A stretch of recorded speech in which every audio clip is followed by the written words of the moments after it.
अस्सलाम वालेकुम। उम्मीद है आप खैरियत से होंगे। अच्छा, किताब को पढ़ने का सिलसिला जारी है और अब मैंने सोचा कि हम किताब पढ़ रहे हैं तो किताब को एक तरतीब से पढ़ना ज़रूरी नहीं है। तो अब मैं किताब के आखिर में से कोई पुरलुत्फ़ सा वाक़या पढ़ता हूँ। मुझे लगता है वो ज़्यादा मज़ेदार किस्म का साबित होगा। और 11 हिस्से हो चुके हैं, आज हम 12वें हिस्से में हैं। तो इस 12वें हिस्से में हम तरतीब छोड़ के बेतरतीबी की तरफ जाते हैं।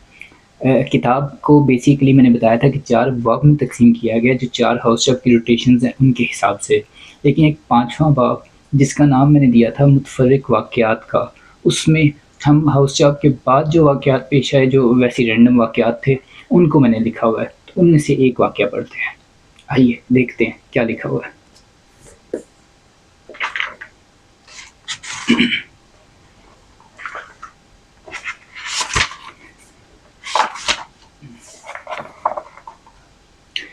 मैं एक और हस्पताल में जॉब कर रहा था, तो ये वहाँ का वाक़या है।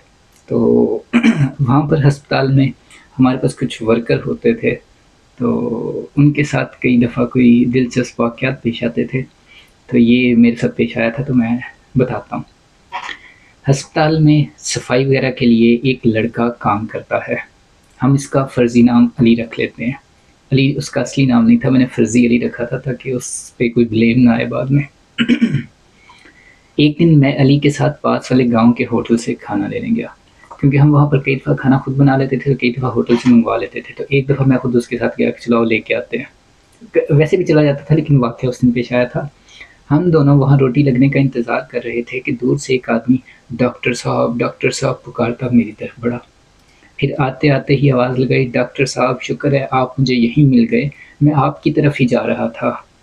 मैं ज़हन दिल पे ज़ोर डालता उसे पहचानने की कोशिश कर रहा था कि ये है कौन? वो चेहरा मेरे लिए अजनबी था। मैं उस आदमी को नहीं जानता था, वो इलाका भी मेरे लिए कोई नया इलाका ही था, मतलब मैंने वहाँ टाइम नहीं गुज़ारा होता। तो मैं सोच रहा था ये कोई अनजान बंदा है और ये मेरी तरफ क्यों आ रहा है, डॉक्टर साहब पुकारता है, ये तो मुझे जानता ही नहीं है और ना मैंने इससे पहले कभी देखा हुआ है। तो वो बड़े जोश से मेरी तरफ आ रहा था। इतने में वो मुझ तक आ पहुँचा, लेकिन रुकने के बजाय आगे बढ़ता गया और मुझसे 2 कदम पीछे खड़े अली की तरफ बढ़ गया और बड़ी अकीदत के साथ उससे हाथ मिलाते हुए बोला, डॉक्टर साहब आपने जो टीका लगाया था ना, उससे अम्मी की तकलीफ़ दूर हो गई थी। आज शाम को आकर अम्मी को दोबारा टीका लगा दीजिए, अब इनको फिर से हल्की-हल्की दर्द महसूस होने लग गई है। अब अली जो उस लम्हे में अब अली बेसिकली क्या था, वहाँ पर हमारे पास स्वीपर था, सफाई करता था। अब वहाँ पे होटल पे खड़े हैं और एक बंदा आ रहा है डॉक्टर पुकारता और चुप करके मेरे पास से गुज़र के वो अली के पास चला गया। अब शर्मिंदा होके मैं अली को देख रहा हूँ, अली मुझे देख रहा है कि ये क्या हो रहा है। अब अली जो इस लम्हे में डॉक्टर था, मुझसे नज़रें चुरा रहा था और मैं जो इस लम्हे में डॉक्टर नहीं रहा था, अपने आप से नज़रें चुरा रहा था। तो ऐसा भी हो जाता है कि वो वर्कर जो डॉक्टर नहीं है, उनको डॉक्टर समझ लिया जाता है और जो असल में डॉक्टर हैं, उन्हें डॉक्टर नहीं समझा जाता। इस तरह के और भी वाक़यात पेश आते रहते हैं हमारी डॉक्टर्स की ज़िंदगी में, क्योंकि आपको पता है हमारे यहाँ पर बहुत सी जगहों पे उन लोगों को डॉक्टर समझ लिया जाता है जो डॉक्टर नहीं होते और उनसे इलाज करवा लिया जाता है, जो इन द एंड मरीज़ों के लिए और उनकी बीमारियों के लिए बहुत नुकसानदेह साबित होता है। और बहुत सारे मरीज़ ऐसे होते हैं जिनकी बीमारियाँ इसी वजह से बिगड़ जाती हैं और उनको अगर बर वक़्त इलाज मिल जाता तो शायद ठीक हो जाते। लेकिन ऐसे लोगों के पास जाके जो बेसिकली डॉक्टर्स नहीं हैं, वो अपना नुकसान करते हैं और बाज़ औक़ात इस हद तक नुकसान करते हैं कि उनकी बीमारी फैल जाती है और वो उस बीमारी से फिर ठीक ही नहीं हो पाते।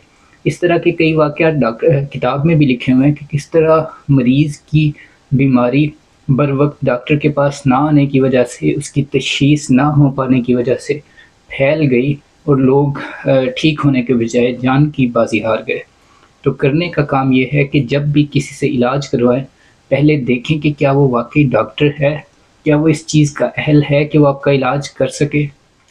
आप कभी अपने घर का कोई टीवी, कोई फ्रिज ठीक करवाने जाएँ, तो सबसे पहले देखते हैं कि क्या वो बंदा इस काबिल है कि वो उसको ठीक कर सकता है या नहीं कर सकता।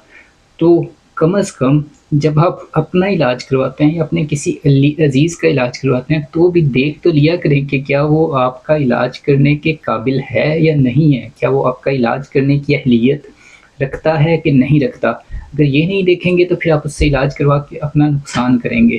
اگر ٹی وی اور فریج کے لیے یا کسی اور چیز کے لیے اتنا خیال رکھا جا سکتا ہے تو آپ اپنے لیے بھی تو خیال رکھ سکتے ہیں نا۔ آپ کی صحت سے بڑھ کے تو کچھ نہیں ہے، آپ کی زندگی سے بڑھ کے تو کچھ نہیں ہے۔